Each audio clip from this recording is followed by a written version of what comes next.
Many of you will know me, but if for those that don't, I'm Brian Barnsley and I'm Head of Support and Development at Community Rail Network. Quite why I've been asked to host this today, I'm not sure, but I suspect it's something to do with the fact that I like nothing more than a good tale. And I think you're going to hear a few of those today. To help you get the best out of the webinar, I'm going to quickly run through a few practicalities, and you'll be familiar with some of these already, I'm sure. The webinar is being recorded, as just been announced.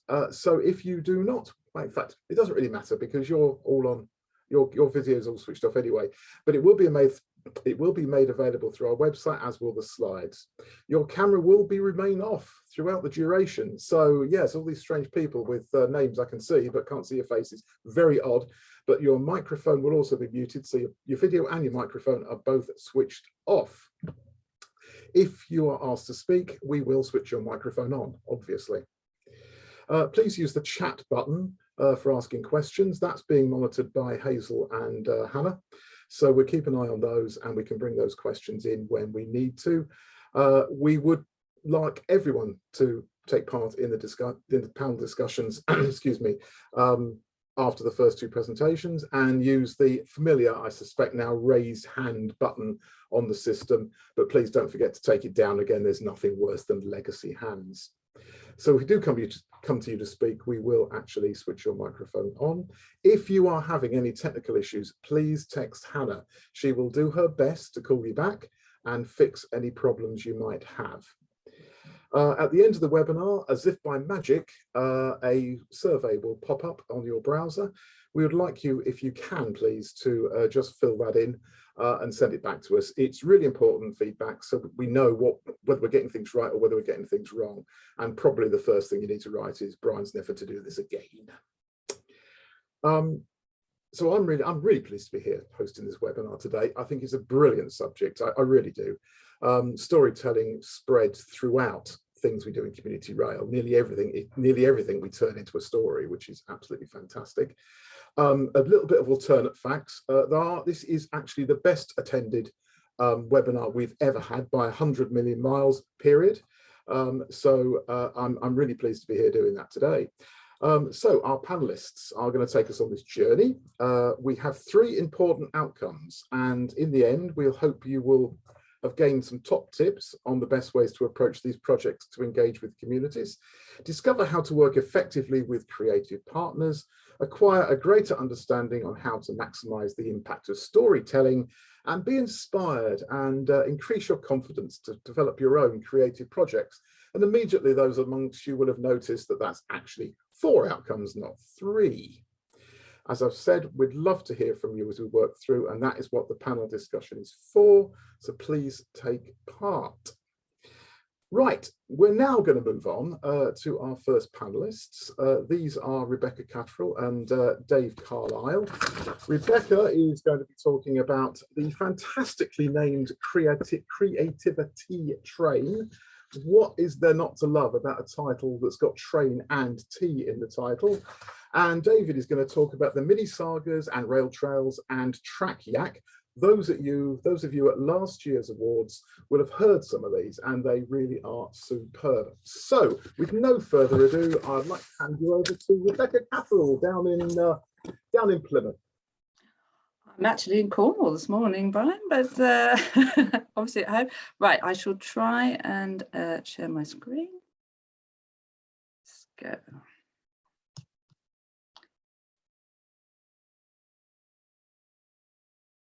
Okay. Thanks, Brian, for that introduction. And yes, I will be going through a project that I've been working on now for a couple of years called Creativity Trains. And as Brian has already said, it does involve actually drinking tea, which is great. So this project started linked to a heritage project that we were doing on the Lou Valley line, which connects Liskeard, where I live, down to our lovely seaside town of Lou. And the project was all about trying to collect some of people's memories and memorabilia about the line so we could pull it all together as a project. And we'd been running drop-in sessions for people in the local towns, but we wanted to do something a little bit more immersive and also get young people involved. So working with a lovely lady that we've worked with before called Sally Crabtree, who is a poet, a performance poet and author, we came up with this concept of creativity. Now, Sally had actually been running some creativity sessions on a project in Japan, where she was linking Japan and Britain through the idea of tea ceremonies and what those two sort of elements that the two countries had in common. So we were thinking how we could do something like that, a bit more immersive on the train, and bring these elements of the Lou Valley Heritage Project into it. So I contacted the two primary schools along the line and asked them if they wanted to get involved in something, and they were very keen to be involved in this concept. So we went into school, and initially we started talking about the heritage of the line. I taught the children in class about the heritage of the Lou Valley line. We looked at lovely photographs, and then we looked at how we could try and tease out the kind of literacy and wording that we would use to try and tease out some of these memories from older people in the community. So came up with a series of questions that the children could ask on board, and they would be basically interviewing these people on the train to try and tease out these memories. Like you can see the picture there of the two girls interviewing the local mayor. Was. So we also created in class, as the creative element of this, cake toppers that we printed out on edible sugar paper, which were then popped on the cakes that we served on board on the day. So the day came, and up and down the Lou Valley line, I think I went about 6 times that day. So I had 2 different schools, year 4s and year 5s, who had each been given an invitation to pass out to a member of their community. Now that could have been a family member, or in this case we had the mayor there. So anybody that they thought might have had some memories of the Lou Valley line, they were allowed to invite.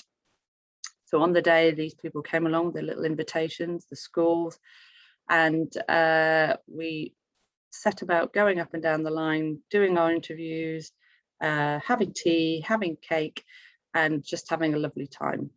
And sure enough, it actually threw up information that we didn't actually know about the line, through just people sitting on board the train, having that immersive experience and remembering things that they perhaps hadn't even thought about themselves about the line.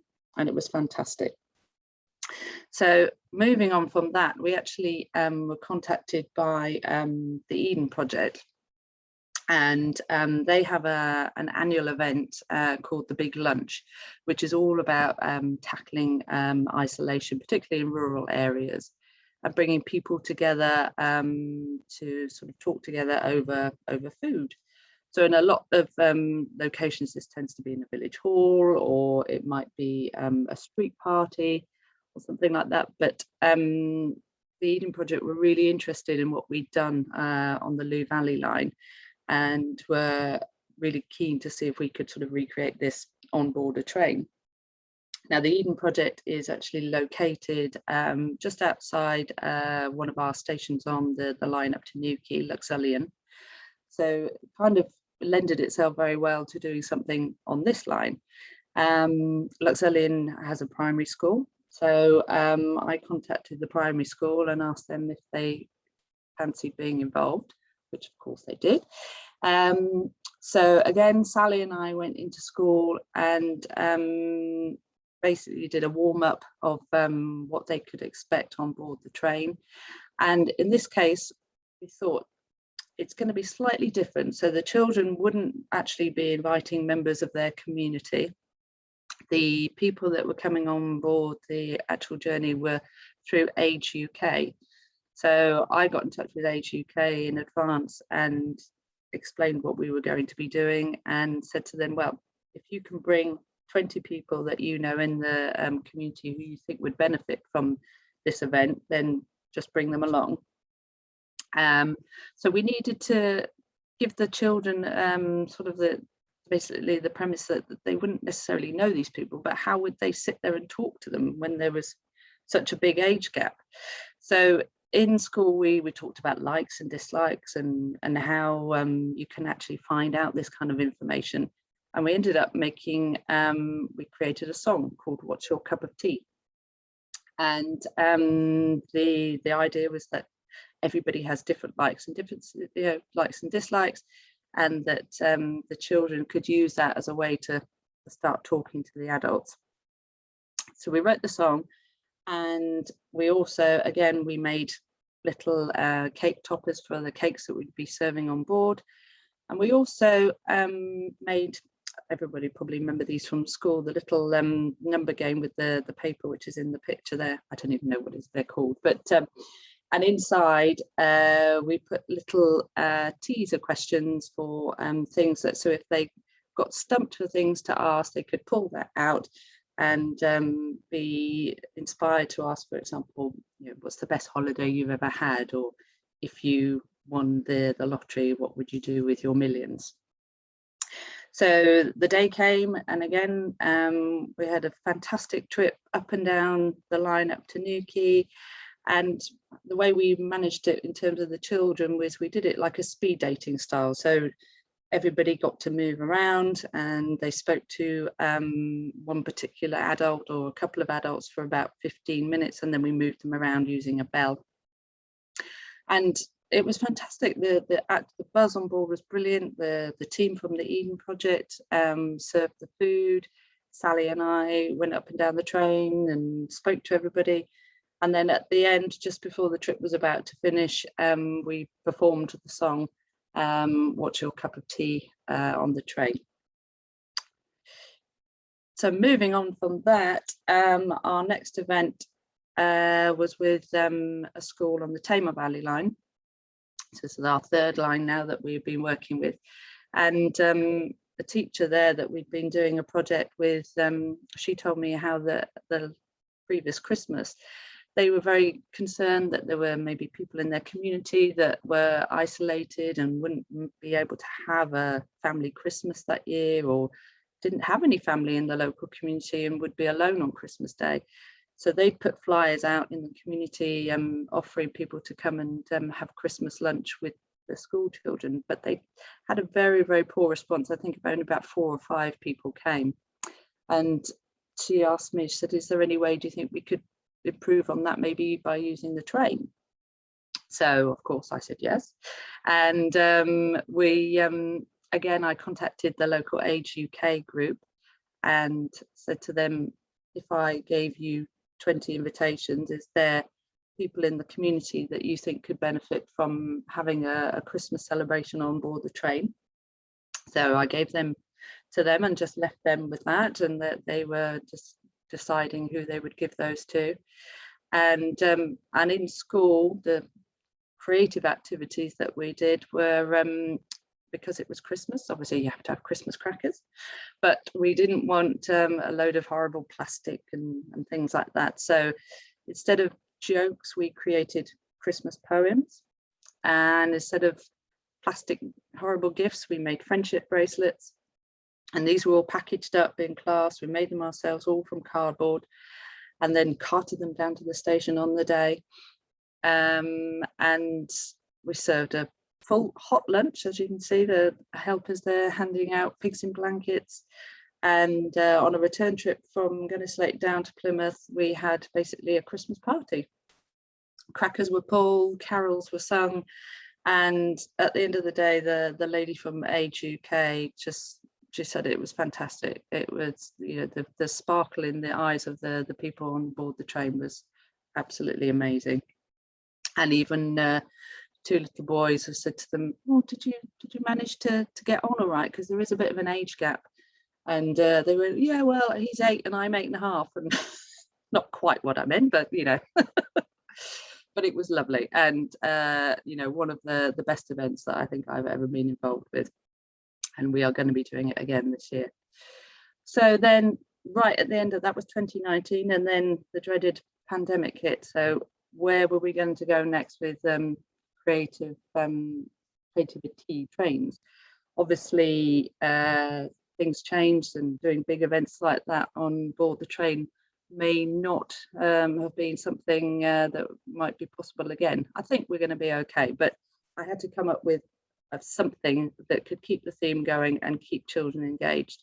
So my next step with this is called Creative Classrooms, get your learning back on track. So the idea with this is that we're still using the same themes, but so that schools are happy and can feel confident that engaging in this is just not just a jolly, or not that there's anything wrong with that, but that it's very, very clearly linked to the curriculum with really good outputs. So the idea is that the children will use the train as a travelling classroom. So we won't get off the train necessarily unless there's an element that requires that. But on board the train, the children would travel up and down, and it would just be as if they were in class, but they're using the train as that creative space, or a space to sort of get out into nature, and the benefits that brings. So the first event of the Creative Classrooms happened a couple of weeks ago. So on the 21st of September, I took a group from a school in Oslo up to Newquay. Now these children, it's actually secondary school, but they're the year 7, so the first years of secondary school. And that particularly year 6s, I think last year missed out on a lot, that transition phase between primary and secondary. They weren't in school a lot, and they didn't see their friends so much. It's been quite difficult for that age group. So we wanted to do something really nice for them, and particularly a lot of these schools, these children in the school are from slightly less well-off backgrounds, but no less academically actually very bright. So we gave them this opportunity to travel up and down on the train, and the school wanted a literacy themed traveling classroom, because they were reading a book particularly about journeys. So on board the train, we made edible poetry. So you can see the young lad there is holding a little plate. So we print off loads of different words which the children can arrange in any order they like to create a poem. They're printed on sugar paper, then they're stuck on the biscuit. They can eat the biscuit, and then they become a walking poem. So we did that. We transferred the poem onto bunting, which we hung up on the train just to make it more of a party atmosphere. And then the children were encouraged to look out the window and to use what they could see out the window to create a poem whilst we were on board the train, which they wrote onto postcards, and these are then going to be sent to somebody. And you'll see this is my last slide, which is one of the postcards that a young girl wrote. So it's just an hour on the train. She's only 11, and this was her poem based on what she saw out of the window. I stare at the speckled light in the endless sky. There's nature for miles, the branches like fingers twisted, the buildings being taken over by the vines of flourishing plants, the windmills turning until the end of time, eventually blanketed in the tranquil, calming, beautiful nature. I wonder what else is out there. Thank you very much. I will now hand over to Dave Carlisle, who is the chair of the Friends of Buxton Station. Thanks, Rebecca. That was rather beautiful. What a lovely way to end your presentation. And I agree with Brian. Anything that's got tea and trains and a free train ride sounds brilliant, and cake as well, of course. I'll bit of a virgin with this, so let's see how this share screening goes. And here we are. Bear with me. And let's go from the beginning. It's a good place to start. Just takes a few seconds to warm up. And we've gotten weather reports from everyone from all over the country, which is fantastic. And it's gloomy as heck here in Buxton. That's why I'm sitting in the kitchen with the maximum lights on. Dave, do you want? That's it, just yeah, from the beginning. Okay. Sorry about that. Let's. All good. That's it. We go to number 1. You should be a screen with me smiling on the front of it, which is that's what I look like now. Well, actually, my hair's a little bit longer. What I'd like to tell you about are these answers to these questions. As we go through, hopefully you'll get the answers to the why, the what, the who, and the whether it's worth it questions that are shown on here. I'll start talking about the mini Saga challenge and how that came about. In April 2020, we heard a very fed up homeschooler being interviewed on our local radio station, BBC Radio Derby. And quite frankly, we didn't like what we heard, and we became concerned about the mental health and well-being of other young people in the local communities during the government's first lockdown. And the idea was to keep positive thoughts alive, so we issued an innovative and creative writing challenge.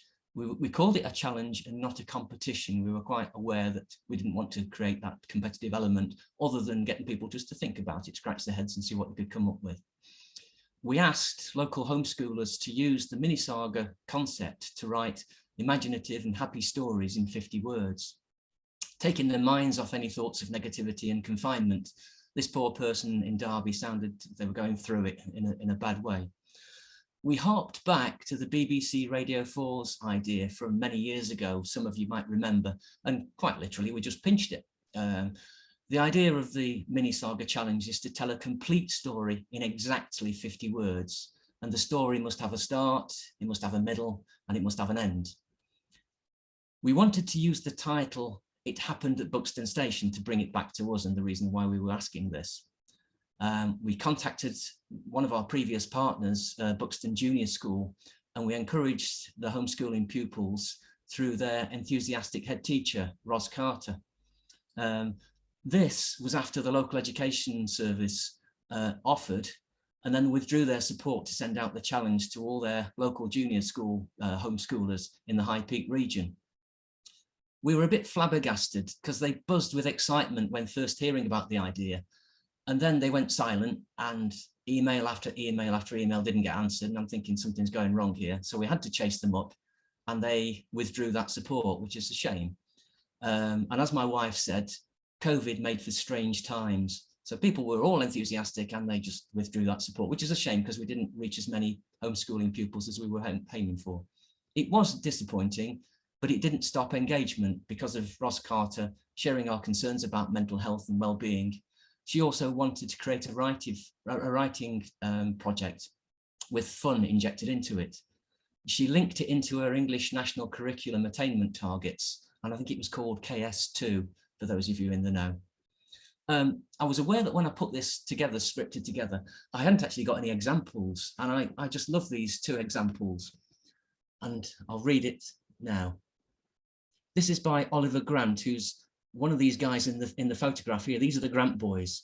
Oliver's age 9, is a year 4 pupil at Buxton Junior School.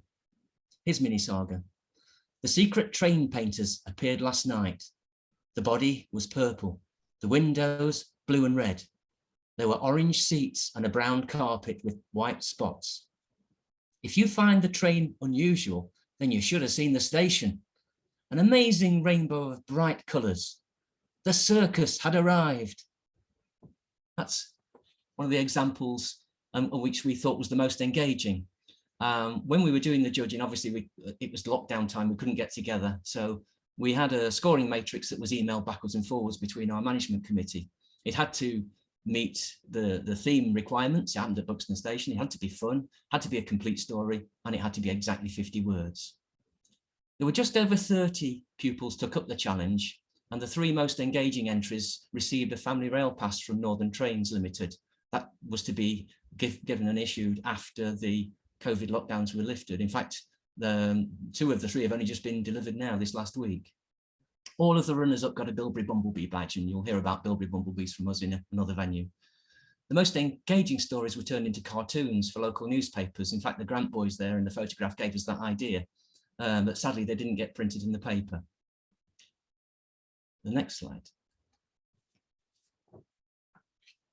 We wanted to extend the challenge to volunteers, having heard lots of stories from volunteers up and down the country about how they were itching to get back to doing their normal volunteering type roles. They'd felt a little bit robbed of purpose, and a lot of people were robbed of their identity as a result of COVID.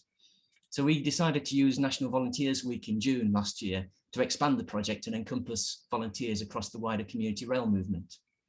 As before, we asked people to create 50-word stories using the titles, "This is what community rail is all about," or "Heart of the Community."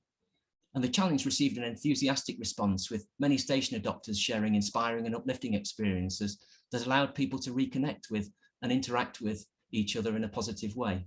And Nick at Community Rail was pivotal in making sure that this maximised our engagement. Now then, we can't actually tell you how many entries we received because they all got accidentally deleted when I was shifting a folder about. I'd set up a specific Gmail address, and thinking that the job was done, I removed it before capturing all the important files. But the good news is I did capture the most engaging ones. And from memory, I think there were between 30 and 35 responses throughout the community rail community. These entries that were most engaging were voiced by members of Buxton Drama League. You can see Terry here on the right, socially distancing in his bookshop. Beautiful bookshop if ever you get a chance to come and see it. And they were recorded by Will on the left-hand side. He's a FOBS member with a musical and performance background, and he loves computers. These entries were quite haunting and provided a refreshing input into last year's online Community Rail Awards that Brian's already mentioned. And they can be downloaded from this link, or I'm not sure actually how we can share this with you, but we'll find a way. The last project I want to tell you about is the Rail Tales and Track Yaks, and it differed slightly from a previous leaflet we'd written about our station in the Great War 100 years earlier, and we'd actually written this. This was something totally different. It was intended to be a newspaper item, and stories were gathered from hearing a little nuggets of information. Some of the nuggets were verbal, some were researched in our local newspaper, and a lot more by chatting to folk and poking about on social media. You ask engaging questions and you quite often get engaging replies. The only rule that we placed was that the story had to be linked to Buxton Station in some way, or the railways surrounding it. And we are surrounded by commercial quarry lines, so we included those too. We collected the stories under the social distance conditions. Some were telephone conversations, others were emails pinging backwards and forwards. A few of them were scrawled on handwritten notes, and some gave photographs slotted through letterboxes without being touched. So we were very evident in maintaining our social distance and protecting the people. A lot of the people we spoke to were elderly generation. We did whatever folk were comfortable with. We were very careful not to edit their content because we wanted these to be the people's stories as they told them. Some of them were funny, others were poignant, and they all painted pictures in words nice and clearly. We found it wasn't necessary to actually interview anyone. We just opened the lid and the words came tumbling out. This is one of the things I wanted to stress, that oral history, it's about listening to someone in order to preserve a memory.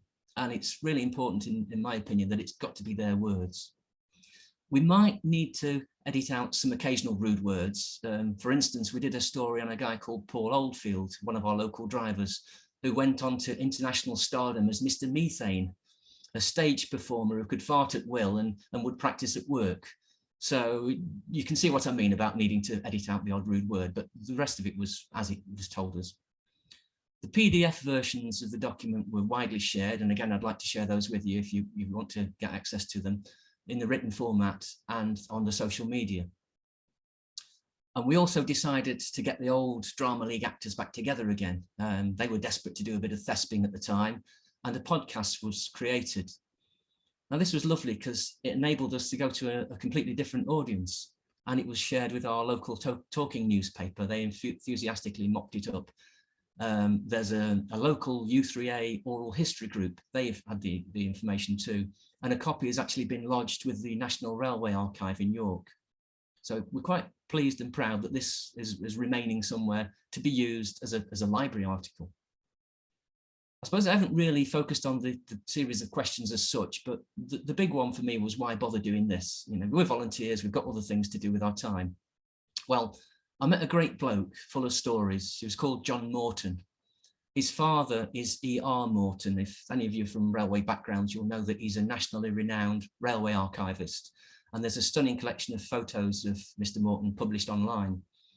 I asked John, who lived in Buxton, about permission to print a few of the photographs for another project I was researching about some rescued models. And John was very sweet and he obliged. And he said, I'll talk to you a little bit more later and we'll fill out lots of information. Well, sadly, he died before I could take up his generous offer. Why bother recording things? That's why. If you've got an idea to do something similar, have confidence and give it a go. It might not be perfect straight away, but it can change to get better if necessary. And time doesn't stand still. The important thing is that these memories are preserved and not lost. And remember, it's the storyteller's words that carry the most poignancy. Anissa's not like me at all because I finished early. If my wife was here, she'd be giving me a round of applause. There are links to the tales which are shown on this slide as well, and I'm sure between Hazel and the team we can get those links to you if you'd like to share them, and also the PDF copies of the Rail Tales and Tracks Yaks. But otherwise I'll hand back to Brian so that he can very early negotiate the questions and answer session. Indeed, thank you, Dave. That's brilliant. In fact, in the background in the chat, Nick has been popping links in to Dave's work and Buxton's work, so they are in the chat. Thanks, Nick, for doing that. That's great. So the big question is, do we have any questions? Do we have any hands up?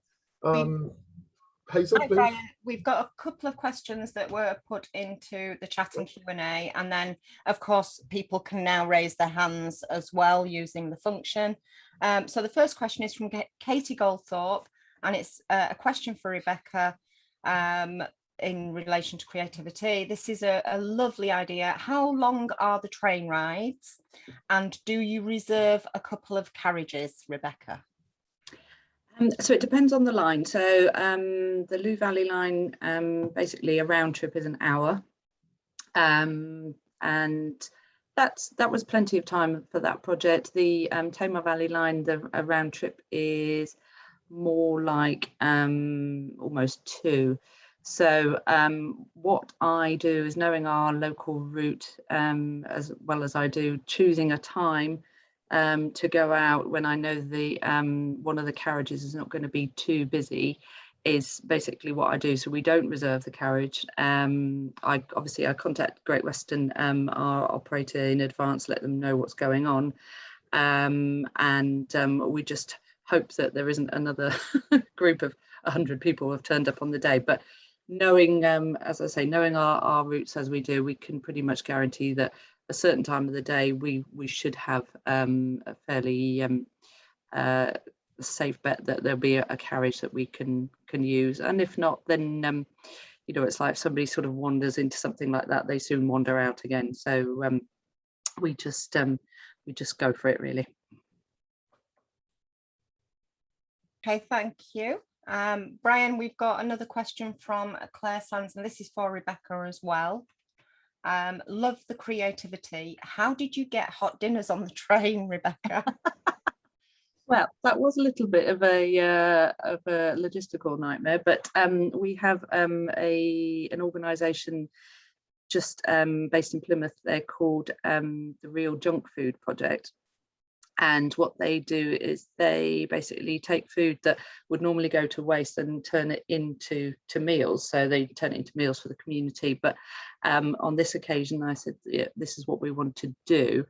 What could you provide for us? And they were absolutely amazing. There was turkey, there was hot pigs in blankets. They had vegetarian options. They just cooked everything, brought it on board in silver foil platters.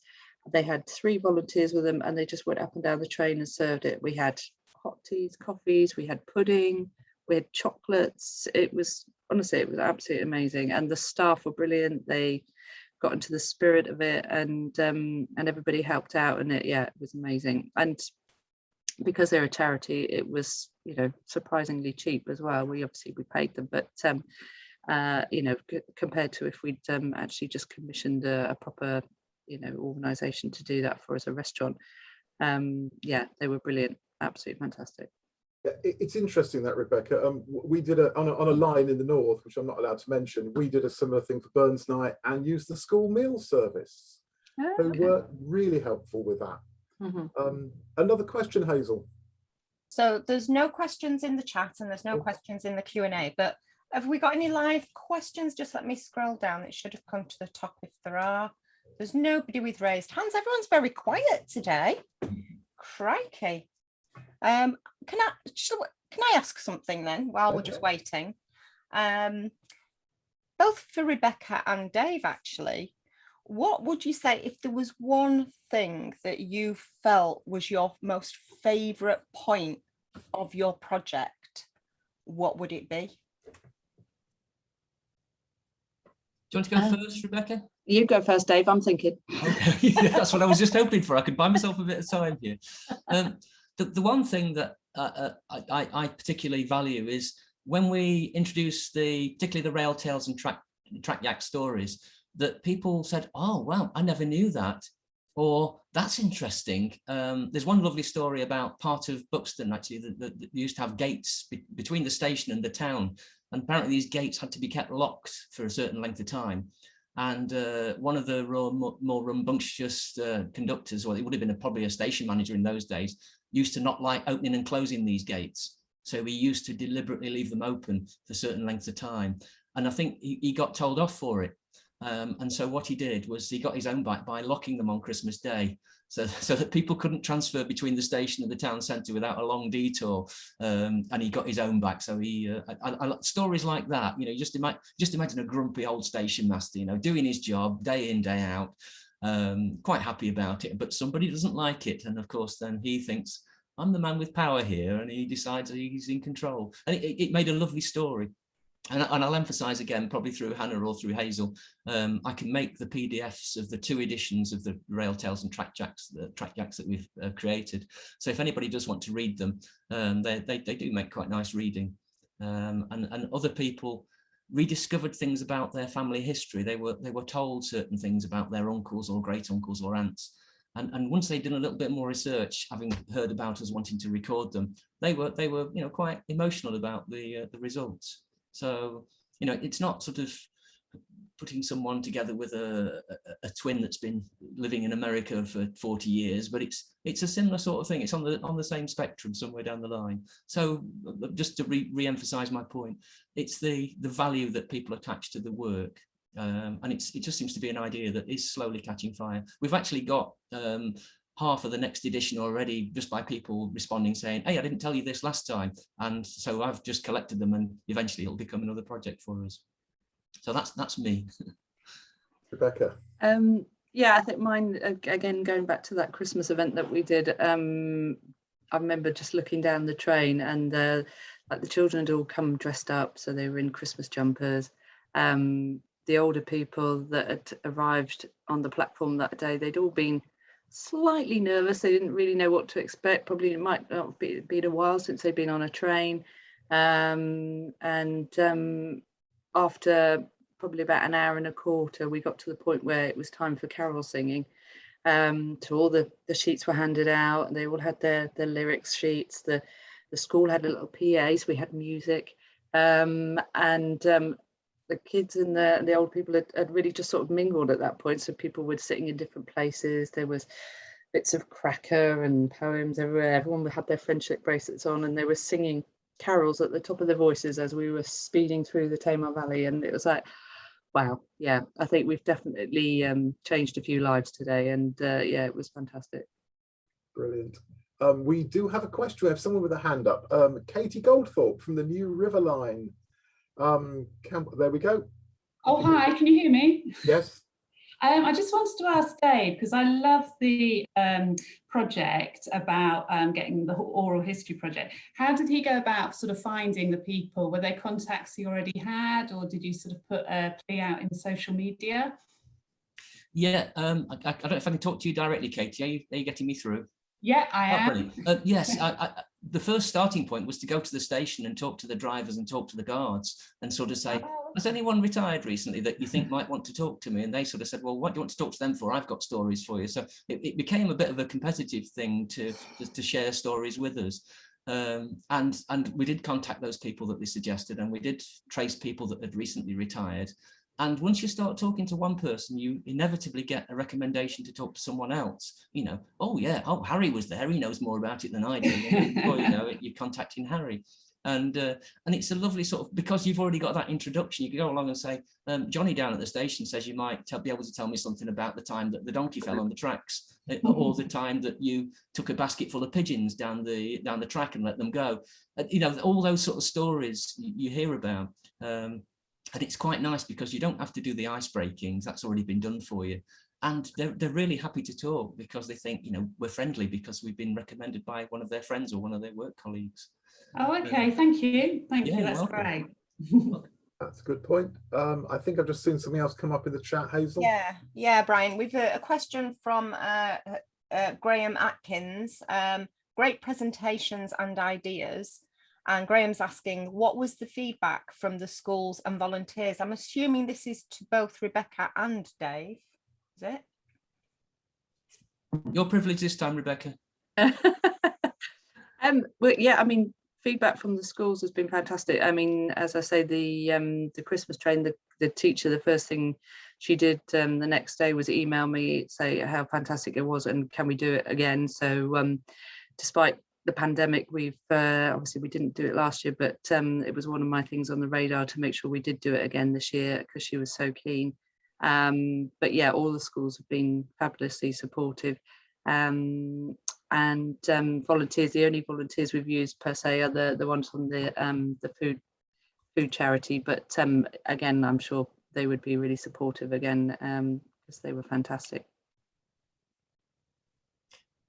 Shall I continue from there? I would love to say all the schools, but for the reasons why I mentioned in the presentation, that sadly the Education Authority, I think they were just swamped with things and they just didn't want to upset the kids. So rather than sending out something that we thought was fun that the kids might enjoy, that they could actually, it was a creative learning aspect to it.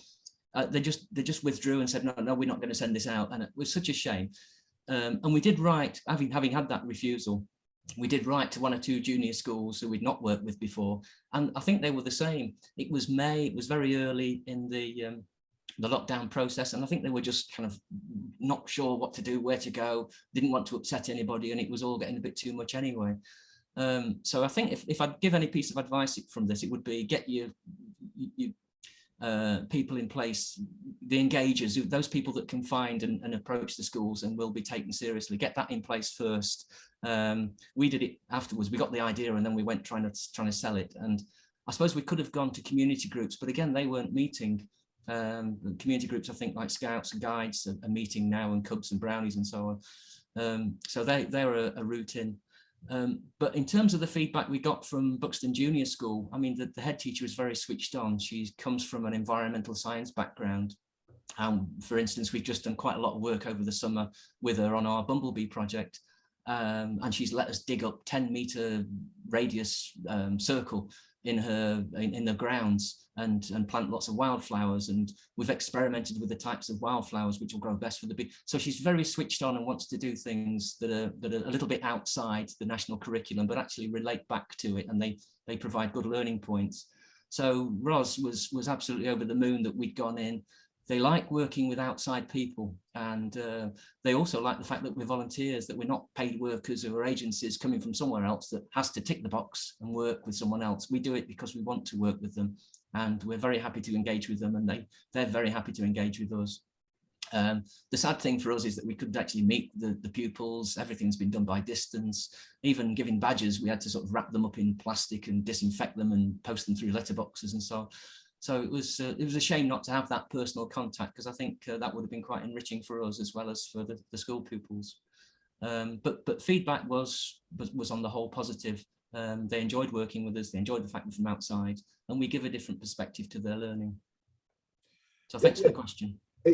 It's an interesting point, Dave, because it's probably going to take another year, I guess, for the schools to actually come round and get back to something like pre-pandemic levels of engagement with outside, I suspect. I mean, there will be exceptions, of course, but it does seem to be taking some time. And is that too surprising? But what I think the recommendation I would make there is don't give up. Because what we found on the Penistone line over the years is 1 year it's no, 2 years later it's yes please. Yeah. So things change all the time. I've just spotted a question in the chat from Caroline Holden. I'm not going to read it all out, but effectively it's for Rebecca. How much time in schools did the project take? How much in school time did the project take, Rebecca? So what we do, we have a day in school before the actual trip. So we have a full day in the classroom, and in that day we cram a lot in. So we do all the curriculum-based outputs. So if it's the literacy or things like writing the song and things like that, and we also get the children to make the toppers for the cakes, because that's just a nice thing for them to do. Particularly, I remember when we did the first trip, the Lou Valley line, the children were running up and down and pointing out, oh, that's my cake, to their person that they'd invited and things like that. So we always make sure we do that. But yeah, basically a whole day in school for each project, and then essentially it's pretty much a whole day on the train. By the time the school gets there, we do the trip and then back again. So yeah, it's 2 days out of the classroom for them. So they've got to be confident that it's worthwhile doing. But I think going back to what Dave was saying, I think if you've got a track record or a past sort of relationship with the school, it makes things a lot easier. I've also found over the years that especially with the Multi-Academy Trust now, they tend to they'll have a literacy lead, or they'll have somebody else leading on it that will lead across the whole of the Multi-Academy Trust. So that could be up to 20 schools. So if you've got one person who can then go out to 20 schools for you and say that there's this opportunity, it's quite a good thing to have. And similarly, most recently in Oakhampton, which for the eagle-eyed of you will have seen the services have been announced when they're starting today. So I've already been working with Oakhampton schools, and we've got a contact there who's their communications lead. So again, they cover a multiple trust of schools across the Dartmoor area, and she has gone out to the schools for me, set up meetings, things like that. So it's worth looking at the Multi-Academy Trust and finding out who's who, and if there's anybody there that can give you an in. Yeah, brilliant tip. Okay, any more questions? Yeah, we do, Brian. We've got one, another one from Katie Goldthorpe. She says it's a bit of a logistical one, but Rebecca, do you buy all the tickets or does your TOC fund the trips? Always good to see what other CRPs do. Yeah, no, we're very, very lucky that Great Western, well, this is pre-pandemic, have been able to, because it's education based, they have provided free travel for us. Now going forward, that is not going to be so simple. So we have to negotiate that a bit more going forward. They are still doing free educational trips, but in the past we were able to put those adults into it as well. But I think even if we had to pay for the adults and just the children got the free school train travel, then it would be worth doing it, because we're not talking huge amounts of money here, and it's such a nice thing to do that we would always find a way, I'm sure. Yes, it should be said that local rail fares in the West Country are very economic. They are very good value for money. Yes, we're very lucky. Yeah. Any more? There's no more questions. There's a lot of lovely comments in the chat. In that case, can I just step in and just say, sort of looking back, I don't know if it's the same with Rebecca, but I mean, it's over a year ago since we did this project, and it's been quite interesting just sort of looking back on my notes and emails and things, kind of researching it to prepare the script for today. And I think we're in a very different world now. The masks are coming off and people are traveling, and I heard from one of our contacts at the station yesterday that leisure travelers are just going through the roof. So things are really starting to take off again. If we were to do the Rail Tales project again, in fact, it looks like we're going to, because we've already started collecting stuff, as I mentioned. I think I'd be inclined to want to record the actual voices of the people themselves. Turning up on someone's doorstep with a recorder, a DAT recorder or whatever it was. It wasn't possible this time last year or in May, June last year, but I think now people would be warm to that fact. And I would actually love to record their actual voices, so that rather than being voiced by actors from, and I'm very grateful for our actors from the Buxton Drama League doing this, it would be nice to have the real people themselves saying, this was my granddad or this was my great uncle or whatever. So if anyone is thinking of doing a similar project, get yourself a recorder, put it on a long lead so that you don't have to stick it under their nose and breathe all over them if it makes them feel comfortable. Whatever works for that person, I would do that. But I would encourage you to capture the voice of that person. I know Catherine Croney from our Community Rail Partnership did some similar work on one of the lines near Derby, and she shared the information with me, and she'll probably give us the link because I think she's listening today. But Catherine, it's lovely to hear the voices of the people themselves. Oh, there she is.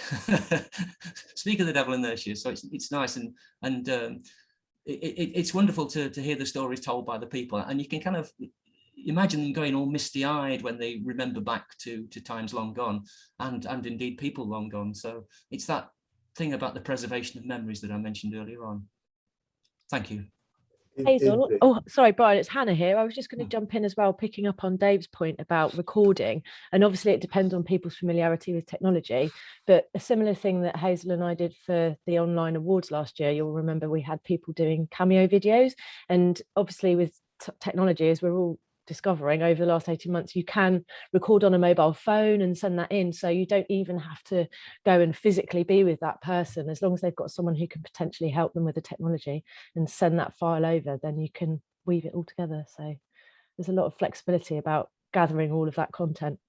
Yeah, and another option, and depending on the age and the tech ability of the people, Zoom is a fantastic platform. You can go on one-to-one with somebody and you can actually record anything on Zoom and use that as well. So, and you can use it audio only or visual as well.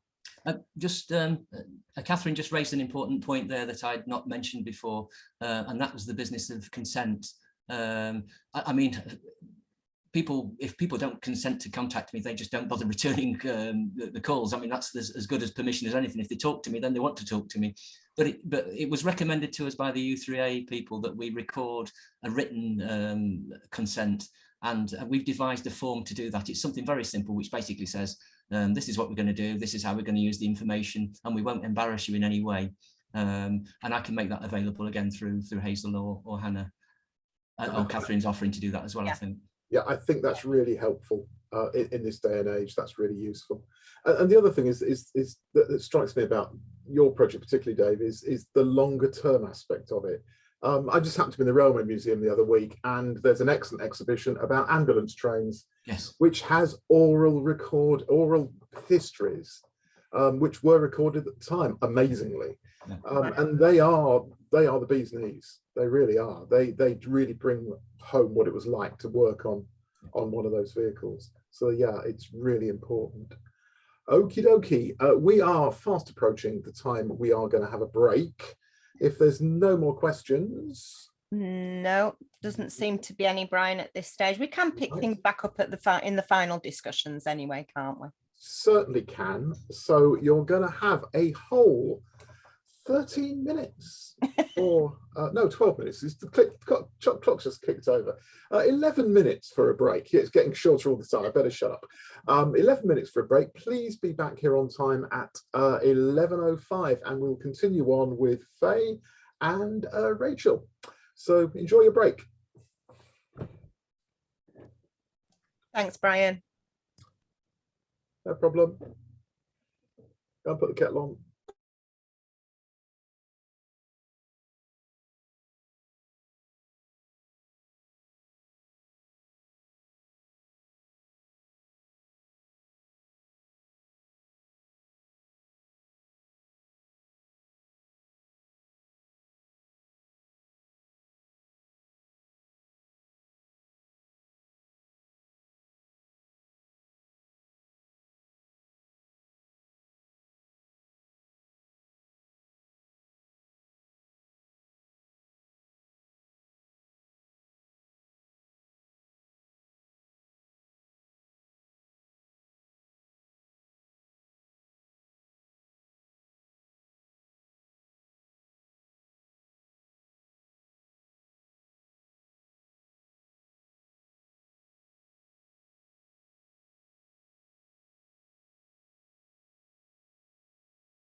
Hi, Brian. I'm here in the background if you need me for anything. Yeah, fine. Just how do we know people are back if we can't see them, Hazel? You just assume that they're back. Yeah. Okay. Yeah. At 11:05. This is the weird thing about this. It's really odd not being able to see faces. Yeah. It's most peculiar.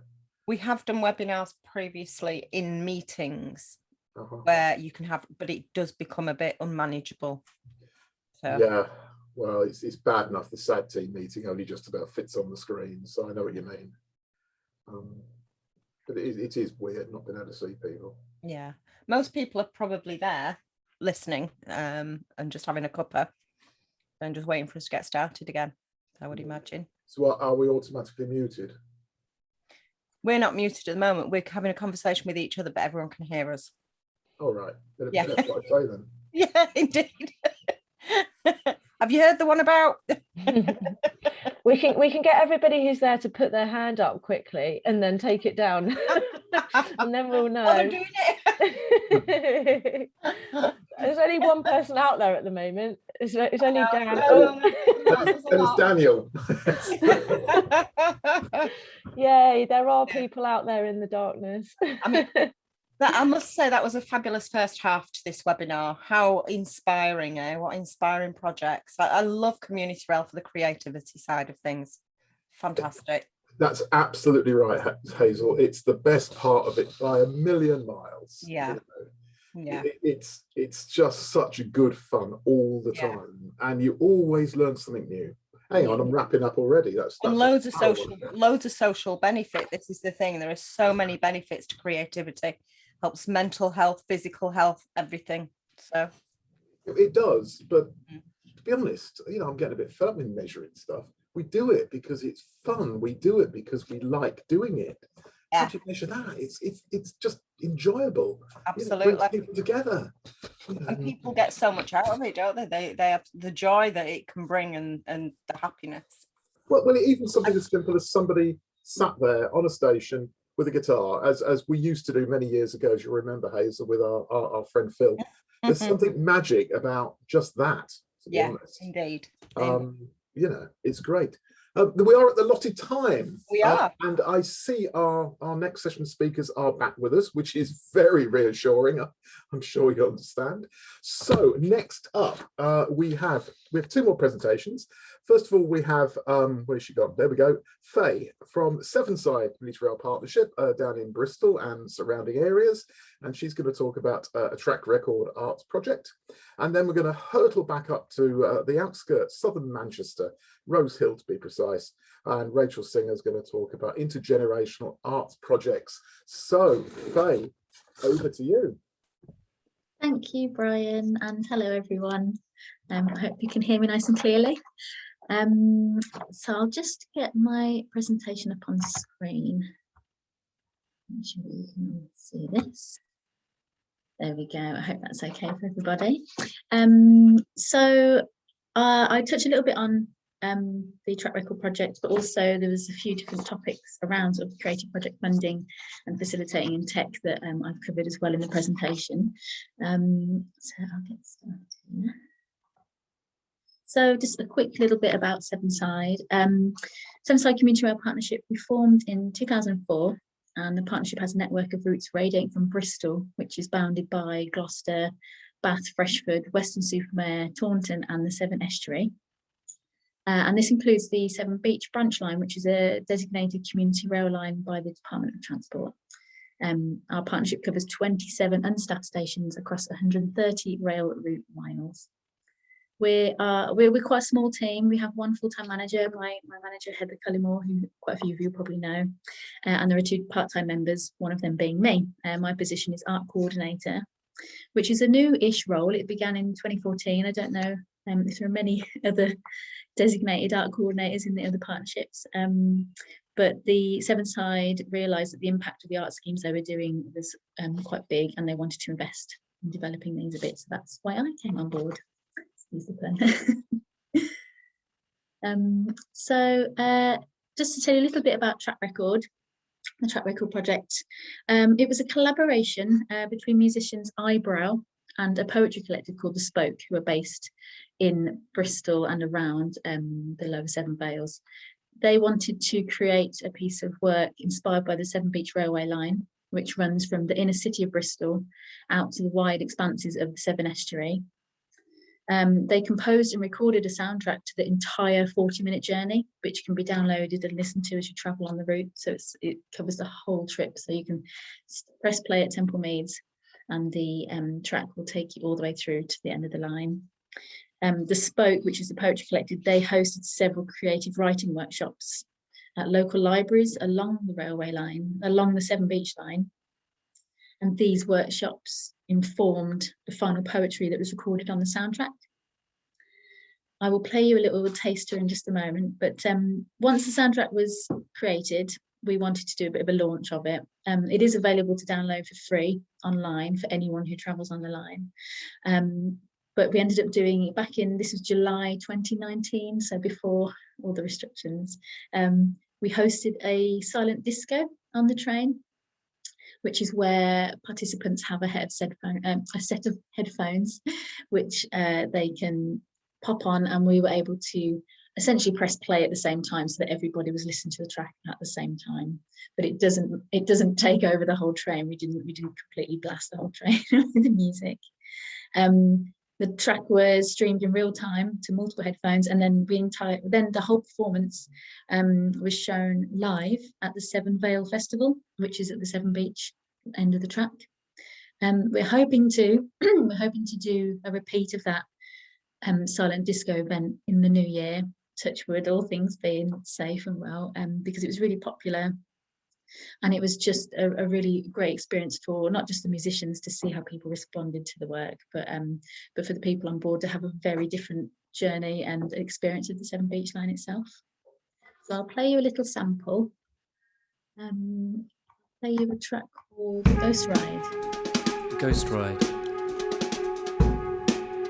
An offshoot train parked on its own private platform. A spare sixth finger, a little digit you might not notice, behind Temple Mead's wide concourse. Forget the big berthed intercity, allure of lunging to Edinburgh. Where, after all, are we going? Now, before it's too late, choose Bristol, this river port to live. The biggest journeys come closest to home. The track runs right through your own backyard, framed by a rear window, a shed, a garden since summer untended. Stapleton Road Station is spied into tight terraced rows. January, the grayscale day depresses, gets under the collar. Almost by magic, the three carriages slide off, once more somnambulantly, as though this ride to Clifton Down was written in sleep. I'll pause it there, but please feel free to find the track online and have a listen to the soundtrack yourselves. I'll be able to pop a link into the chat for everybody. But going on to some of the questions that were raised for this case study, and reflecting on the track record project specifically, the project was funded by the Arts Council England's Grants for the Arts, which is a very popular funding stream. It's not overly complicated, but we did find that the Arts Council were very supportive in giving feedback. And actually our first application, it wasn't rejected, but they requested some tweaks. So you may find if you're applying for Arts Council funding that they are able to give you some suggestions as to what might be helpful to make your application a little bit stronger. But we found there were several things that they really look for, and actually it helped our project to become a better, stronger and more succinct project anyway.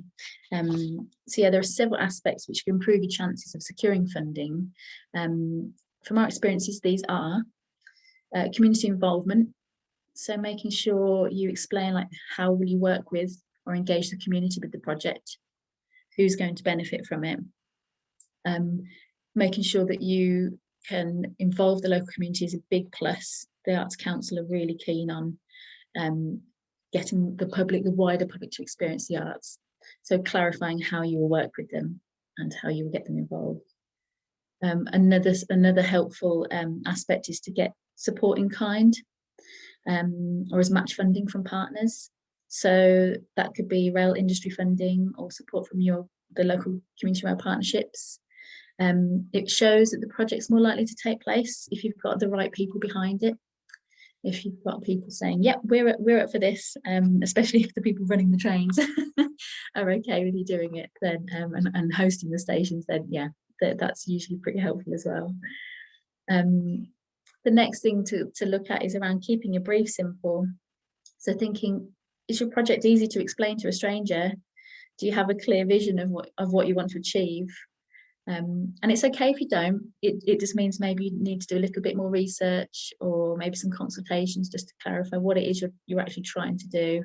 What's the fundamental thing? And it might be that you want to create a soundtrack. It might be that you want to give an audio journey as opposed to just a visual one along your train line.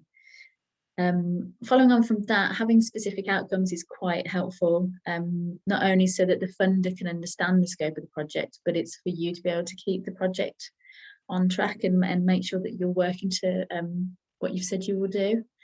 Gives it a bit of a framework. And it's worth noting that the rail industry and the community rail partnerships are generally working to annualise budgets. So that means that they run financially from April to March. With the sort of financial year. So we thought just a bit of advice around being aware of that, so that if you have an idea for a project, perhaps having it ready and shaped for the beginning of the new financial year. It means there's usually a larger pot of money to apply to. And you also have a bit more time to get the work done, because as many of you know, sometimes there can be quite a lot of delays in trying to get projects off the ground and get them going throughout the year. So giving yourself that time to make sure that the work's done within the financial year is quite helpful too. And next slide. So this one is around facilitating creative workshops, which it sounds like there's lots of wonderful different types of projects going on all over the country. And it's really nice to have this first sort of webinar to meet you all and find out what everyone's doing.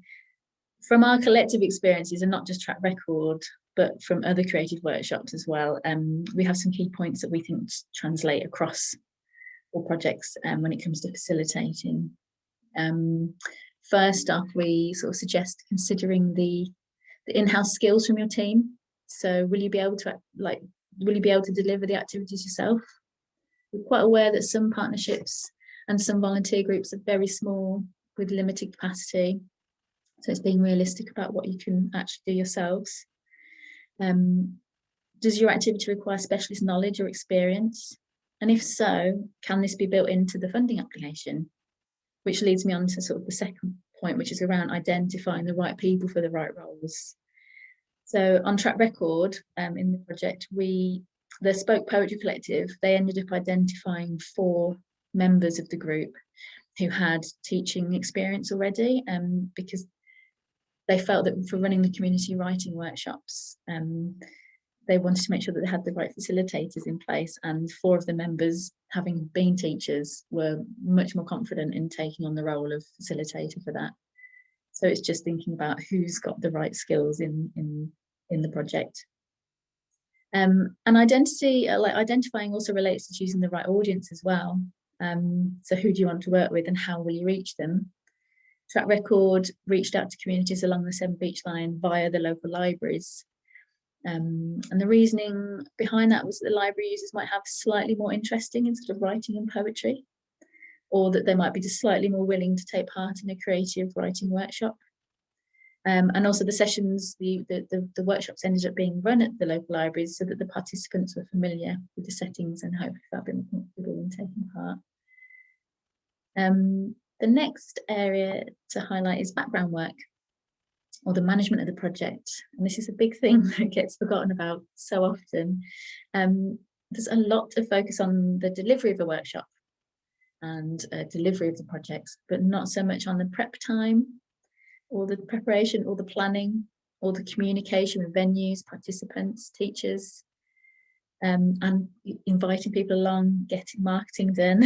It's a bit of a thankless task in the background, but it's all essential work. So when you're looking at sort of creating a creative workshop, think about building this time in, whether that's going to be the project lead that might do that, or whether if you do get another facilitator in, are they expected to do that as well, or if you as a facilitator are supposed to be doing it. And a very helpful, important element to include in any community projects is feedback. This can be gathered on the day via questionnaires, voice recordings, video, post-it notes, as we just talked about. It's really easy these days to capture information with consent from people. But in certain cases, it can be anonymous if it's feedback for a project or for funding. Track record, the way that they captured the feedback was on the day, just after the silent disco. They asked all the participants to write down 3 words to describe their experience of the activity. And they felt that not only was this in keeping with the creative writing theme, but it also enabled the group to get a really wide variety of feedback. It was quite descriptive, which was lovely because that, like I say, it fitted with the project. It's also worth noting as well, though, that Community Rail Network have a survey function on their impact reporting tool, which is actually a really ideal place to start. If you haven't used it already, have a little look, because it is really helpful for capturing that data and just doing quick questionnaires with people to get the feedback that you need. And the final thing around creative workshops is something we're still working on. It's the follow-up. So it's once a project or a workshop is finished, what expectations are there for following up? In some instances, we've brought together groups of people with a shared interest, but once the workshop's complete, have they been supported or encouraged to continue meeting up? Has the workshop created art that could be displayed or shared with other venues or audiences? Does it have to just stay on the train or in the station? Could it travel around? We know that this isn't always possible because of funding or time, but it's something worth considering. Sevenside, we're trying to work on that, to think about the sort of continuing, not to use a buzzword, but the legacy of our projects, and the impact that it might have on the local community. If you're able to kind of do maybe not the right word, soft retreat, but just to, you know, to hand it back to the community a bit and give them a bit more ownership. Next slide. So new tech, being confident in engaging, this is quite a good title, being confident in engaging with new technology to enable performance in the rail environment. The track record was the first performance of its kind for our partnership. We haven't done anything like this before. The previous performances we'd done on the train were much more traditional, such as storytelling, carol singers, talking histories, where it was very much people face to face. Fantastic work, fantastic projects, but the track record just brought in a whole new modern twist on it all, but it did require quite a lot of music hardware and audio engineering knowledge, which is not my forte. So recognizing that straight away, but not to be put off. So our advice when considering new technology is to be brave. There are many emerging technologies which will improve access to creative performances as well as enhancing the audience experience. So you may find that a lot of the new tech can give you give a wide audience access to your workshops and projects, particularly sort of with the audio side of track record, being able to perhaps travellers who have visual impairments. It was quite a nice thing to be able to bring that to them. Yeah, so don't be nervous, just try and be brave. The guys from Track Record, actually, the reason they ended up doing this silent disco on the train, they were interested in doing the soundtrack anyway, but then the idea of the silent disco came from one of the musicians. He was just walking through the centre of Bristol one evening and he saw a silent disco taking place in Millennium Square, and he just thought, that's quite a nice way to encourage people together. And not that he's ever done a silent disco before, but it was enough just to spark the project idea. So it's worth being sort of open-minded and thinking about what can translate to a creative project in and around the stations of the trains. We suggest sort of doing some research. visit creative spaces locally, see what experiences that they're providing, maybe in galleries or other creative venues. The next thing is around like just saying don't let the tech intimidate you because it can be really nerve-wracking, and it does. Track record did require a lot of extra people on board. You know, there are many artists and performers with the right skills and knowledge to make it work, and if you need specialist equipment or knowledge, just think about hiring the right people to be involved in the project. You know, Track Record involved studio producers, sound engineers, a website designer, as well as the main artists and poets who created the soundtrack. So it's just important to make sure you include these roles in the funding bid, and not being shy of saying we need these guys on board. The Arts Council are actually really fab at, they want to support and pay artists properly. So if your projects do work with a wider range of people and involve paying and using people's expertise, that's quite a bonus for them because they see that it's benefiting more and more people. And finally, just the last point is we're really lucky to have the support and guidance of the Community Rail Network. Things like this, it's just really great getting together and sharing sort of knowledge and best practice. We can really develop relationships across all of our partnerships this way. It also provides an opportunity to give your local rail provider examples of familiar successful projects. So if you're seeing other projects that partnerships are doing, reach out to them and ask them, you know, how did you get that done? How did you get started? Can you show me your sort of evaluation? And it might be something that you can then go to your local rail provider and say, this is taking place in this part of the country. We'd like to replicate something similar here.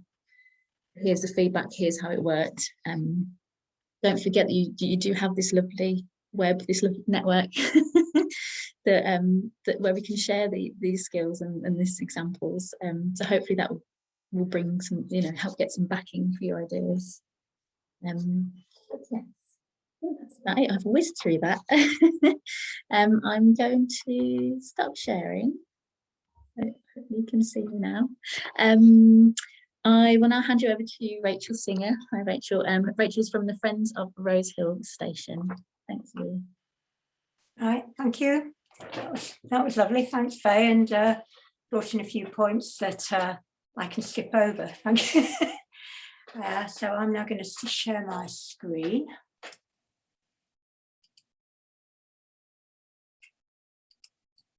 Okay. Friends of Rosehill Station is a relatively small volunteer group, and the active number of people involved in this project was quite small, and as Faye was saying, it can be quite hard work. Rosehill is in Stockport. It's on the south side of Manchester, as Brian said, with the end of the line that used to go to Macclesfield, and the track bed's now a countryside trail, which is very well used, but we're also half an hour into the centre of Manchester, so we're on the edge of the Peak District, and the people of Marple have that experience of being urban, close to the city really, and also in the country. And when you see the project, you see it captures both aspects of where we live. So the project began quite differently. We just wanted to brighten up this awful concrete wall, and we just thought it would be good to have a mural on it. We fleetingly thought of just painting it possibly green ourselves, and thought, no, it can be better than that. And we already had one of the schools had created a mural on the platform, and we thought this is a good space. But it took us a good while to get started because we didn't have the skills. We don't have artistic skills. One or two individuals are quite artistic in our group, but we knew we weren't going to be running the artistic side of this project ourselves. And we put out a call for a community artist, and it really took nearly 2 years, I think, before Tracy had time for us because she was busy doing other things. So one thing is, you know, we just had to wait and be a bit patient, but we were thrilled when Tracy came to us with a very specific proposal, which was that she already had lots of links with local schools and with local art and community groups. And she conceived the plan for the mural, and we thought that that was a great plan, and she coordinated all the artwork. The plan was that people, each individual who took part, would paint a picture on a wooden disc, and these discs would be fixed to the wall, and I'll show you some of that later. As we got started, we were also rapidly joined by somebody who knew Tracy, so it wasn't by chance that she knew what we were getting involved in. Mama Toro is an artist. She also lives very locally, and she uses a station locally, and she came along and talked to us quite firmly, really, about this was more than getting just some art on the wall, and that we were going to be involved with a lot of people, and we really needed to pay attention to the community and the intergenerational aspects of what we were doing. And that transformed the project, and it made it into something very meaningful. It also enabled us to apply to the National Lottery for funding, because they wouldn't have been funding just the art, but they were certainly keen to fund a project that was about bringing the community together across the generations. The money was necessary to make the project work. We could pay our artists properly. We could run a series of workshops which we planned alongside the art being created. We could have a proper launch event and unveiling ceremony, publicity and so on. And we could have some legacy to the project. We created a resource booklet, which I'll show you at the end, and an information board. This slide's coming up again. At the moment, I'm just asking you to focus on the bottom section because it shows the logos of some of the people, most of the people who also funded us from across the rail industry. And we just fall into the Manchester Airport catchment area, so we had money from their community fund, and that enabled us basically to do the site preparation because the lottery funding wouldn't do that. The bigger benefit personally felt that we were very connected with our sponsors. They were great and they were very interested. When we had any kind of events, they came along and they were thrilled to have information from us and pictures from us to put in their own brochures and publicity. There was a lot of heavy work involved in preparing the site. We quickly realised, it took a moment actually, that we just couldn't drill 300 and more holes in the concrete wall, that we'd perforate it and that would be that. So that the engineering skills within our group, which we did turn out to have, were invaluable to actually work out a system for hanging heavy duty marine plywood with brackets on the wall, and we got the brackets made locally. Throughout the project, we used local firms as much as we possibly could. In fact, I think totally. We had monthly committee meetings. As Hay was saying, it takes time to run a project. We were managing a bigger budget than we'd ever had use of before. And that was alongside the ordinary work of the Friends group. So what did we do? Tracy ran with her groups, which were the local Alzheimer's support groups, senior citizens, mental health support groups, and local art groups. And she had contacts, and all the local schools were keen to be involved. So she, in all these settings, she took paper printouts of the disc size and invited people to think about what they might like to put on a mural. And the themes were the local community, the rail service, memories of rail, the local countryside, rail safety. I think those were the 5 main topics that we invited people, but people were very free about what they wanted to represent. And then Tracy did the job of selecting which of those would be transferred to discs. We couldn't have included everybody, it would have been thousands of people. It was over 300 discs were selected for inclusion. And it was truly intergenerational. So our oldest participant was 99, and our youngest were under 5, in fact. Some of the play groups were involved. This is actually primary school group, and you can see that they are busy transferring their paper draft of their artwork onto a disc. We ran 3 workshops in the end, and had them in local venues. And that took a fair bit of the committee meeting time to plan. The first had the theme of memories of Marple and its rail service. The second was focused on the meaning of community in Marple. And the last one took place after the project was completed. And it was asking people to talk, inviting people to talk about the experience of being part of the project. All the workshops exceeded our expectations. I think the final one, the intensity and emotion far exceeded what we expected. It was very moving. For each workshop, we made sure that we had some music, black people, local groups. We had a local tap dancing group at one. We had speakers, and we had plenty of episodes for people to talk among themselves, share conversations, experiences, memories. We had refreshments, and they were very popular. Oh, I think I've missed one. That's frozen a bit here. Right, never mind. We've completed the mural, it's in place. And we had a proper unveiling ceremony. We invited all our sponsors, we invited all the contributors, the local mayor came to unveil it, local politicians came, and it was a good thing to have a proper event to acknowledge all the contributions and all the work that had gone into this project. And over 300 people came. It was great. There was a real buzz, there was a lot of noise, there was a lot of talking, there was a great deal of excitement, great deal of pride, people rushing about to find where their disc was on the wall and to show their family and friends, and to feel the pride of seeing their work in the context of everybody else's work. And it's a very rich mural.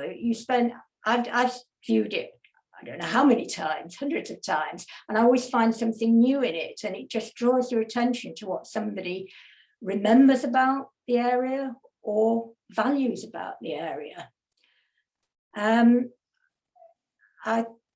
The slide froze, so I didn't speak about the final workshop where people talked about the meaning of the project to them, but we had very moving discussion from people saying they felt very isolated, they felt very lonely, taking part in the group to create the work and to be doing the work in the context of so many other people doing it, and to see it on the wall in the end made them feel that they'd rejoined their local community. It was very, very powerful. We had parents, several parents talking about their children being shy, feeling lack of confidence, feeling they weren't worth anything, and to produce a disc that was put on the wall, again, in the context of everybody else's work, made them, changed their feelings about themselves and the way they could participate in their social activities and in school. It was enormous for us to hear that. So the first slide, you might have seen a few sprigs of trees, but the trees have grown. This is our community orchard, and the mural is there in the background. It's quite bright and colourful. It's acrylic paint. You see it from across the car park. And this is a very typical site. Whenever we're working at the station, we see somebody, 1 or 2 people, some adults and children, coming along to have a look. Often when we speak to them, they might chat with us, or they say, oh, you know, my nephew told me to come and have a look for such and such a disc, or what is this one about? And it's really lovely the way that people experience it as something that's kind of living and real. We were able to, with part of our funding, to create a proper information board. So you don't have to read this, but it just tells people about what the mural is and how it was created. And as a legacy, part of the legacy project, we created a booklet. We then crashed into COVID, so we haven't been able to use it as much as we will be able to, but it does have a brief account of what the principles of the project are, and a number of quite simple exercises to invite people on looking at the mural to then think for themselves about their own experience of the local rail service, or their community may not even be our local Marple community, or to think about the station and to capture their own memories and to share their own knowledge and experience with other people in their group. And this, just as a brief finish, was my little effort. So we didn't have to be great artists. I'm certainly no artist at all. What we did have in our, I suppose you could say, our archive, somebody passed to us a whole lot of dockets from the 1950s where everything that happened was written down on a piece of paper. And we had a whole set of dockets about animals being transported up and down the line, you know, chickens going to market or ducks, all sorts of things. Anyway, I spotted that this particular rabbit, instead of going off presumably to be sold and what, kept as a pet or eaten, I don't really know, this one had a return ticket. So it just, I was fascinated by the idea of the rabbit going for a day out from Rosehill, Marple to Leek, and then coming back after a nice day. Of course, somebody's pointed out to me it probably was going to a show, but I preferred the idea of a picnic. Thank you. Absolutely, Rachel. Yeah, I love that. And I have had the pleasure of being at Rosehill and seeing this. And what strikes me about it is the depth of some of the drawings. Some of the paintings are fine art. They are brilliant. Yeah. And some at the other end of the spectrum, like mine would be, you know, almost Picasso-esque. It's absolutely stunning. Well worth a visit up the branch to Rosehill if you're ever in the area. Yeah, the gardens are superb as well. You know, it's a lovely little station. It really is. Before we go to questions, there's a couple of things I was going to pick up on. Impact. My colleague Alex has been popping into the chat the link through to the surveys and how they work on impact. For those that don't know, that is our social value measurement tool that we've had around for about 18 months, 2 years now. If you aren't part of impact, contact Alex and she will be able to help you with that. As Faye said, the survey part of it has been switched on relatively recently and it's there for you. Funding, yeah, annual funding is a pain, to be honest, and certainly there's going to be no short-term answer to that as we transition through to the new railway which is coming, but it is something we will be pushing DFT and others on to try and get rid of this artificial, you know, end of March everything ends situation we have with funding. Having said that, for those that are affiliated, you don't actually have to be an accredited CRP, but if you've got some connection into a CRP, which both our Station and Friends groups have, I think, you can use these Community Rail Development Fund monies. It's something that we administer on behalf of the department. We love to say yes. We hate saying no. We very, very rarely say no to projects. And the good thing about that fund is it's big enough to be able to employ artists should you need to. The fund can't be used for employing permanent employees in a partnership, but it can be employed for bringing freelancers in. So that's well worth considering. And as a plug, there is still around about £150,000 left in it this year. So it is there to be used. What have we got on the chat, Hazel? Yeah, we actually have a question from Claire Sands, and I think this is for Rachel. Are the discs still looking bright and colourful, i.e. no mould? That's been a problem with similar projects they did with the same artist, apparently. You're on mute, Rachel. Sorry. Yes, we were aware that this was a risk, and we've seen other projects where this had happened. So in our planning from the start, we were thinking about how we're going to manage that. So as well as the hanging, we were thinking about the finish. Each disc is sealed all round its edge with a kind of bathroom seat, well, not bath, an exterior sealant, and discs in preparation. So after the artists had presented them to Tracy, our artist, with their paintings on, she varnished them, I think 3 coats, but a clear varnish. And we have kept in our budget some funding for renewal and repair if it is needed. I have to say, I did notice the other day that one was peeling slightly, but we know that this can be repaired because that's what we discussed with the artist at the beginning. In between the discs, because they're round, so they don't tessellate, we've got a white background, and we have found it necessary to clean that each year, which we do with a combination of brushes and a bit of water, which we can do because it's outside, it's going to get rained on anyway. So there is some work involved, but it's not insuperable. But we haven't intended to just leave it there and to rot away without any care from us. Anything else, Hazel? There's nothing in the Q&A, and there doesn't seem to be any questions in the chat. I mean, Rachel's answer there covered a question from Rebecca about the same thing about finish. But there's nothing at the moment. If anyone wants to ask any live questions, we can have hands up. And we've got all 4 panelists back on now together. So not just the last 2 panelists. If anyone's got any questions for any of all 4 panelists, please just stick your hands up or pop it in the Q&A. While you're having a think, it is a very relevant point that artwork installed on stations does need maintenance, like anything else on a station does. And it's something you do need to factor in. As Faye was talking about legacy, that's a very good point. But also there's renewal as well, in that some of these projects can renew in another year. They're not necessarily there forever. And sometimes that can work exceptionally well. As you do the project again in another year.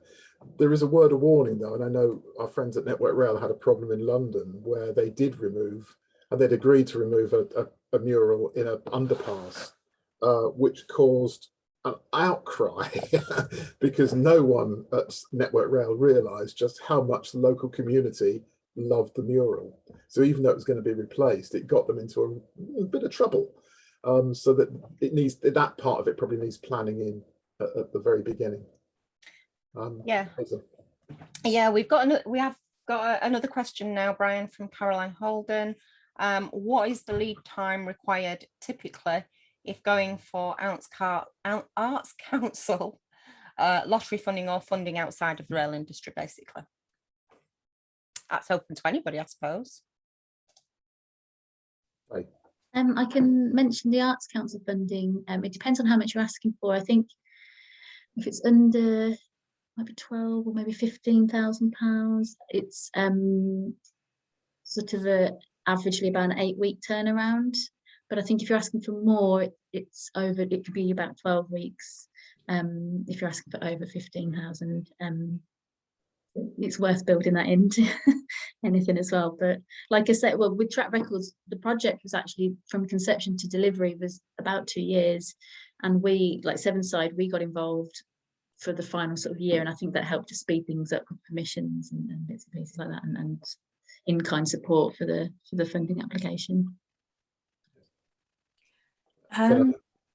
Yeah, I honestly can't remember, but I think it was about 3 months for the national lottery funding, maybe more than that for the actual money to arrive in our bank account. But it wasn't just a void. We were in discussion with them, and they let us know relatively early on, I think, that it was going to be approved. So, and we were already started, as a group, planning the project before we actually had the money, and we. We were fortunate that our artist didn't demand the money up front, so she was already underway. And as I say, I think we had a sort of the nod that we were going to get the money before we actually got the cash, so we could keep going with the preparation.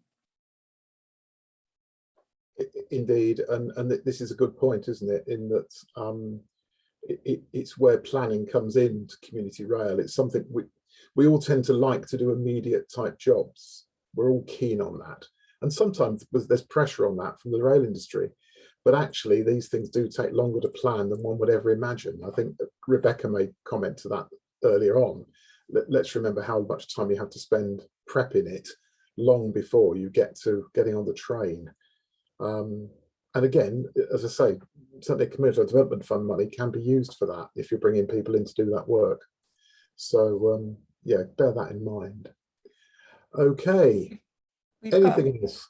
Yeah, we've got just a really quick question. Is a PDF available for Rachel's booklet?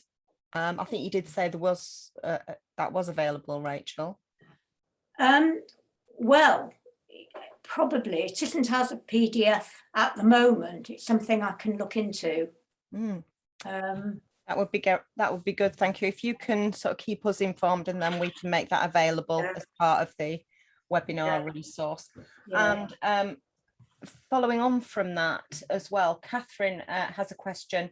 Now you've put to Rose, Catherine, but I'm pretty sure you might mean Rachel, but I'm going to get you to ask yourself. So here you go. Hi, thank you. Yeah, Catherine Croney here from High Peak and Hope Valley CRP. It is actually to Rose. I'd like to know how much your project was worth and how much you asked from the lottery. And I know it was from the community fund, but there are several strands in that. So I just wondered which one you went for, please. So I think you mean me. Yes, Rose Hill. Rose Hill, yeah. Sorry, Rose, yeah. Yeah. sorry. It's okay. It's okay.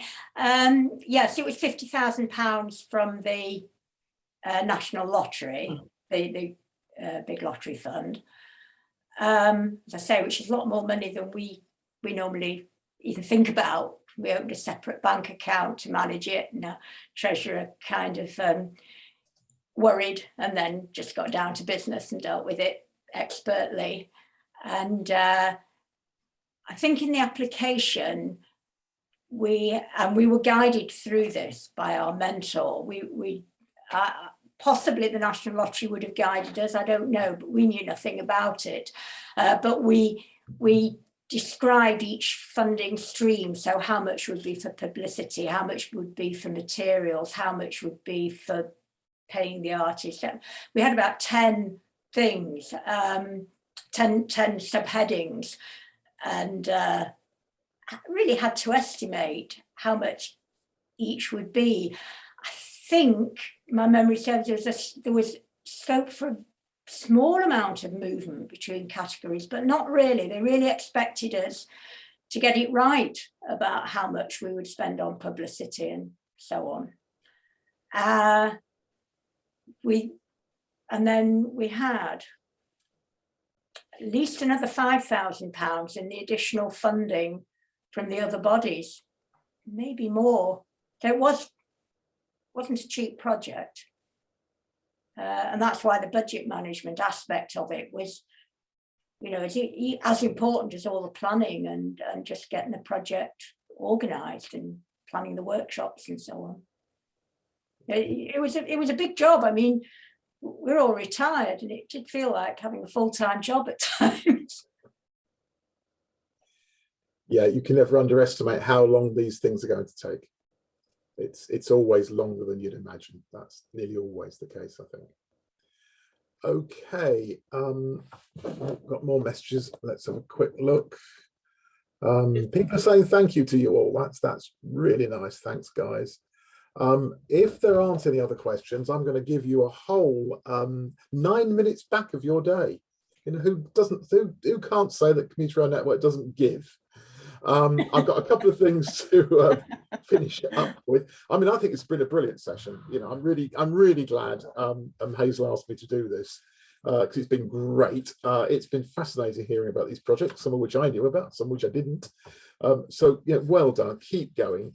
I hope it does inspire people on the call and indeed people listening on catch up later that you can do so much and it can be such good fun and develop communities. It's just fantastic. you are in a moment going to get the questionnaire popping up on your screen. Please fill that in, send it back to Hannah and Hazel. That would be really good. I've got to remind you that the awards, the Community Rail Awards 2021, are taking place in Southampton in December. 9th of December. I'm not used to this. It should be now. We should have had them by now. Yeah. It will be taking place. If you haven't booked a table, the messages book a table. They are in short supply, like petrol. So please get that done. Actually, they're not in short supply. That's a lie as well. So please get that done. There's loads of stuff being planned for next year, including Alex and the training department, and indeed more webinars. So please keep a lookout for those, because we'd love to see you again. Have I missed anything else? Go on. Yeah, can I just jump in just about the awards? Just to let everybody know, we know things are still a little bit tricky, and you may already be aware that we're actually planning a hybrid event. A new term coined this through the pandemic, which means that we are having a live event, but we will also be live streaming the awards into Hopin that we used last year for our online event. So anyone who can't make it in person, you will actually still be able to be part of the event and network with other colleagues online and see what's happening live with all the ceremony and the presentations. And Hopin have developed a new app whereby out of your phone it will deliver dinner. That might also we wish. be true. That's called Deliveroo. Deliveroo, indeed, good point. I've just seen, Brian, there's a very quick yes or no answer question popped up from Caroline Holden. And our panelists can probably, as I said, respond quickly with yes or no, saying, have you received more station volunteers as a result of any of the projects? So it's useful to know, did those creative activities kind of draw people in to come and sign up as volunteers with you? From the top, Faye, I can see you first, yes or no? Not so much in the instance of track record, but what it did do was inspire further similar events. So we ended up doing like big drag queen bingo and stuff like that on the train, which is not something that we would have perhaps considered unless we'd have done the more techie silent disco before. So there were not, it wasn't volunteers, but it did spark onto other projects and people going, oh, can we do something on the train? So it's definitely beneficial in that way. Rachel? Yes, I think I could probably only point my finger to a couple of volunteers who were already local to the station, interested in the station, but kind of realised quite a lot was going on. So people who've joined, but I wouldn't really say so, but what it does do is give us a lot of feedback about being appreciated in the work that we do at the station. And I mean, we do a lot of gardening and planting, and we do other projects, but it's one of the things that people will quite spontaneously just mention to us and say, oh, I do love this, or I do like looking at that, or it's so good. And you know, that keeps the volunteers we've got going very, very effectively. Just for ours, not really, because obviously we're very much school-based projects, but it has strengthened our links with the schools, which is always a good thing. And Dave? We have a strange sort of membership arrangement where we sort of have members and associates, because the associates are people who don't want to get involved in all the committee side of things or meetings and so on. So we've got, and they communicate with us on a regular basis, and they turn up to things they want to, and they don't turn up to things that they can't be bothered with. And we've gained a couple of people, so we are communicating with them, and it tends to be more by email because they're much towards the older end of the age spectrum, shall we say. So when we do kind of physical things like gardening, they'll write and say, well, that looks great, and have you tried this, and giving the benefit of their experience. So we've gained a wider associateship. It's probably a way of gathering that into an answer. Brilliant. And with that, I will let you have a few minutes back. We are going to go off now to a SAD team meeting, which I think might be silent. I love the idea of a silent SAD team meeting. So lads, please pay attention. And we'll see you next time. And thank you for coming today.